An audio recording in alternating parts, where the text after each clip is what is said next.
இங்கே நீங்கள் ரெண்டை பார்க்கணுங்க மேம். இப்போ நீங்கள் யூனிவர்ஸ்னு வச்சுக்கோங்க. நான் வந்து ஒரு நார்மல் ஒரு பர்சன். எனக்கு வந்து இந்த லா ஆஃப் அட்ராக்ஷன் எதுவுமே தெரியாது. ஆனால் நான் வந்து கேட்குறேன். நான் வந்து ஃபார் எக்ஸாம்பிள் நான் வந்து லீடர் ஆகணும், இல்லைனா நான் வந்து ஒரு சினிமா நடிகர் ஆகணும், இல்லை நான் பேச்சாளர் ஆகணும், இங்கே உட்காந்துருக்கணும் அப்படின்னா இது நான் ட்ரீம் பண்ணிக்கிட்டே இருக்கணும். நான் திரும்ப திரும்ப திரும்ப இதை பற்றி நினச்சிட்டே இருக்கணும். நினச்சிட்டே இருக்கிறப்போ என்னோடய செய்கைகள், என்னோடய எண்ணம், செயல் எல்லாமே இதை நோக்கி போகும். ஒரு கட்டத்தில் எனக்கு வாய்ப்பு கிடைக்கிறப்ப நான் இதை வந்து பேச ஆரம்பிப்பேன்.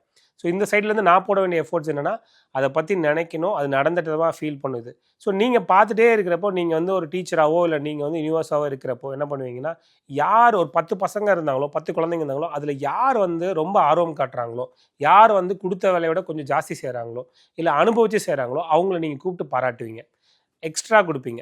அதே மாதிரி தான் நீங்கள் உங்கள் வேலையை சரியாக செஞ்சுட்டு இருக்க ஆட்டோமேட்டிக்காக யூனிவர்ஸ் உங்கள்கிட்ட ஈஸியாக வந்துடும், சீக்கிரமாக வந்துடும். அப்போ மற்றவங்களுக்கு கிடைக்காதனா மற்றவங்களுக்கு வரும், அவங்களோட பேஸில் ஸ்லோவாக வர்றதுக்கு வாய்ப்புகள் இருக்குது. இந்த 2 வித்தியாசம் தாங்க.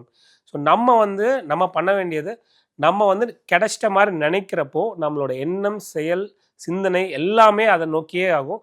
நீங்கள் என்னவோ ஆகணும்னு ஆசைப்படுறீங்களோ அதே மாதிரி நடங்க அப்படின்னு சொல்லுவாங்க. நீங்கள் ப்ராக்டிஸ் பண்ண உங்களுக்கே அது புரியும்.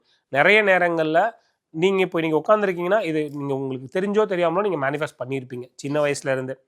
இதே மாதிரி யாராவது ஒருத்தர் வந்து நான் பொலிட்டிக்கல் லீடர் ஆகணும், இல்லைனா நான் சினிமாவில் பெரிய ஆள் ஆகணும்னா அவங்க நினச்சிருப்பாங்க. நான் பிஸ்னஸில் பெரிய ஆள் ஆகணும்னா அந்த தாட் இல்லாமல் அவங்களுக்கு வந்து அந்த இடத்துக்கு போயிருக்காது.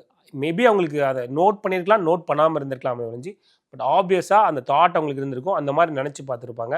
நான் முதல்வரானால், நான் சினிமா நடிகரானால், நான் இது அப்படிங்கிற ஒரு ரிஹர்சல் ஸ்கிரிப்ட் ரிஹர்ஸ் பண்ணியிருப்பாங்க. அது நிச்சயம் நீங்கள் யார்ட்டானாலும் கேட்டு பார்க்கலாம்.